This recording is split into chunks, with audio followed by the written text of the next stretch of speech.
लखनऊ में हुए अग्निकांड के बाद आगरा में भी बड़ा अग्निकांड सामने आया है। बता दे, थाना जगदीशपुरा क्षेत्र गढ़ी भदौरिया स्थित एक जूता फैक्ट्री में अचानक भीषण आग लगने से इलाके में हड़कंप मच गया।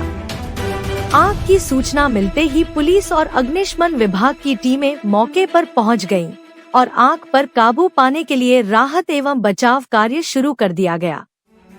थाना जगदीशपुरा क्षेत्र शू फैक्ट्री में अचानक आग भड़क उठी। देखते ही देखते आग ने फैक्ट्री के बड़े हिस्से को अपनी चपेट में ले लिया। घटना की सूचना मिलते ही आधा दर्जन से अधिक दमकल की गाड़ियां मौके पर पहुंची। मुख्य अग्निशमन अधिकारी भी अपनी टीम और फोर्स के साथ घटनास्थल पर डटे रहे तथा आग बुझाने के अभियान की लगातार निगरानी करते रहे। जरा नाम और परिचय बताएं। फैक्ट्री के मालिक योगेश राठौर और सुरेश राठौर बताए जा रहे हैं। फैक्ट्री में प्रतिदिन करीब 15 से 20 कर्मचारी कार्य करते हैं। क्या कारण है इसका? राहत की बात यह रही कि आग लगने के समय आज 2 से 3 कर्मचारी ही फैक्ट्री में मौजूद थे। समय रहते कर्मचारियों को सुरक्षित बाहर निकाल लिया गया, जिससे किसी जनहानि की सूचना नहीं है। योगेश कुमार राठौर किसी के पास मकान में रहता है। आज ही क्यों रखा गया? आज ही के दिन क्या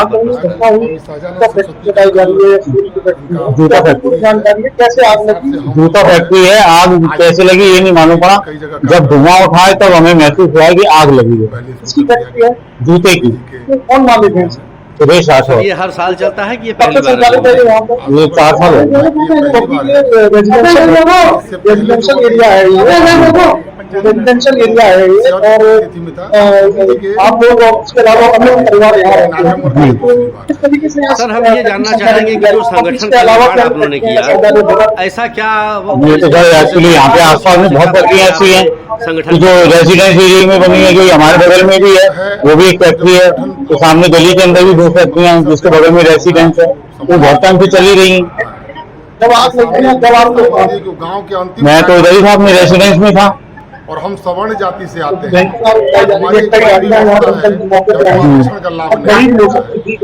ऐसा नहीं कि हमारा समाज गरीब नहीं है, मेरे भी समाज को देखते हुए हमने इस संगठन को बनाया।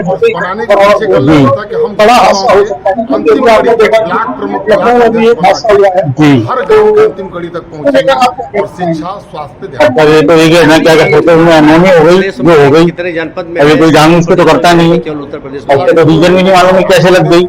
वो तो धुआं उठते हुए हमने देखा। उत्तर प्रदेश में जब उसमें सांस लेने की कोशिश तो हमने करी उसको बुझाने की, हमारे पास 30 टायर के सिलेंडर भी लगे हुए, लेकिन वहाँ पे पहुँचना मुश्किल था। जिधर वो लखनऊ से घंटे में आप जो है इस तरफ से लेते हो सर आधे घंटे के अंदर आग में एकदम दूर पकड़ लिया। महाराष्ट्र में भी आपका संगठन है, राजस्थान में भी है, झारखंड में। वर्कर आज थे नहीं, आज एक्चुअली कुछ प्रोग्राम था तो इस चक्कर में वर्कर को बुलाया नहीं गया था। अनुमानित बात करें वैसे वर्कर ने 10 से 15 वर्कर काम करा। अगर पूरे 8 प्रदेश की बात करें। ठीक है सर। उत्तर प्रदेश के आगरा महानगर में भदौरिया में अपनी कांड हुआ है और इसमें मुझे लगता है कि पूरी 700 के नेतृत्व हो रहा है और सीट और जूते बनते थे और ये मेरे निवास से 24 से दूरी पर है और इसमें बहुत भयंकर आग लगी। आग लगने के बाद तत्काल फायर सर्विस ने और पुलिस ने बहुत तत्परता दिखाते हुए आग पर काबू पाने का प्रयास किया है। मुझे लगता है कोई भी जनहानि नहीं है, इसके अंदर कोई व्यक्तिगत मानस नहीं बचा था, सबको नीचे उतार दिया गया था। परंतु मैं दूसरा बात करना चाहता हूँ, ये रेजिडेंशियल एरिया में इंडस्ट्रियल एरिया काम कैसे हो रहे हैं, इनको परमिशन कौन दे रहा है? इस प्रकार की प्रक्रिया मुझे लगता है रेजिडेंशियल एरिया में भी होनी चाहिए और उसके साथ साथ जूते का एक सीट बनना, क्योंकि बहुत बड़ा केमिकल के साथ काम होता है। केमिकल की फैक्ट्री है, इसके बगल की फैक्ट्री की फैक्ट्री है, केमिकल की फैक्ट्री है। मैं कहना चाहता हूँ 3 फैक्ट्रियाँ बगल से संचालित हो रही है और बगल से पूरा रेजिडेंशियल एरिया है और वहाँ जहाँ आम आदमी आप देख रहे हैं, गरीब रैयत सभी पर्सन जितने लोग हैं वो बड़े खुशी थे। तो ऐसा ना हो कि हमारे घरों में आग लग जाए। तो मैं पुलिस का और फायर ब्रिगेड का धन्यवाद करते हुए कहना चाहता हूँ जिन लोगों ने परमिशन दी है चलाने की, ये लोग भी सवार है रेजिडेंशियल एरिया में इन सब फैक्ट्रियों को इंडस्ट्रियल एरिया में भेजा जाए। मैं डीएम साहब को निवेदन करता हूँ इस पर कार्रवाई होनी चाहिए, क्योंकि इस प्रकार के फैक्ट्री चलने से किसी बड़ी जनहानि होगी, किसी बहुत बड़ा नुकसान होगा और फायर ब्रिगेड आने में भी दिक्कत होती है। ये उनकी सुविधा के लिए होगा और ये जनता की सुविधा के लिए भी कार्य होगा। इस प्रकार किया जितने भी लोग हैं, इन लोगों का जो कार्य है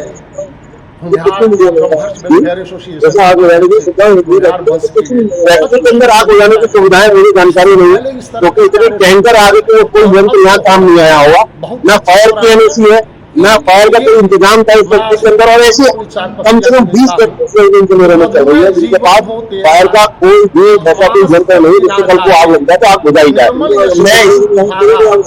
मैं डीएम साहब को अवगत कहना चाहता हूँ, निवेदन करना चाहता हूँ कि ऐसी व्यक्तियों को यहाँ से इंडस्ट्रियल एरिया में समायोजन किया जाए, यहाँ से उनको हटाया जाए। और पुलिस का फायर ब्रिगेड का 100 बार धन्यवाद है कि उन्होंने समय रहते हुए आपको काबू पा लिया, अन्यथा पूरी लाइन और बहुत बड़ा अग्निकांड आगरा में होता। मैं पुनः धन्यवाद करता हूँ आगरा के सीपी दीपक कुमार जी का और फायर ब्रिगेड का।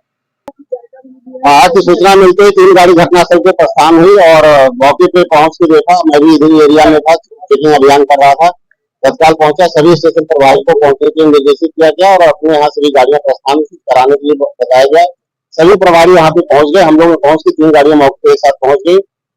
2 लाइन अंदर से, बाकी छतों से, चारों रास्ते से आग को घेरा गया। जो आग पहुंचने से पहले जितना फैला हो चुका था वहीं तक सीमित रखा गया, बाकी फ्लोर को आग से चपेट में आने से बचा लिया गया। और आसपास जो आवासीय मकान है जिसमें लोग रहते हैं वहां भी आग को फैलाव नहीं होने पाया। कोई जनहानि नहीं है, जो एक व्यक्ति फंसा था उसको भी निकाल लिया गया, कोई जनहानि नहीं है, आग पूरी तरह से कंट्रोल में है। और एक ही नीचे पूरा फ्लोर और बेसमेंट सुरक्षित है, बिल्डिंग का भी और आसपास के भवन भी सुरक्षित है।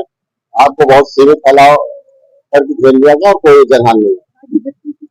ये जूते का निर्माण होता था, नीचे बोटी कोटी का काम होता था और बाहर से देखने से बहुत छोटा सा इसका कवर्ड एरिया है और बहुत छोटा सा इसका मतलब इसकी हाइट भी, और देखने से कहीं से भी ये नहीं लगता था कि यहाँ पे कोई फैक्ट्री का संचालन हो रहा है। लेकिन आग लगने से पता चला कि यहाँ जूता भी बनता था। अब इसका तो अभी तो बहुत हीट है, धुआं गर्मी है। ये आग बुझाने के बाद इसकी बारीकी से जांच की जाएगी, आग लगने का कारण सभी स्पष्ट हो पाएगा। Thank you.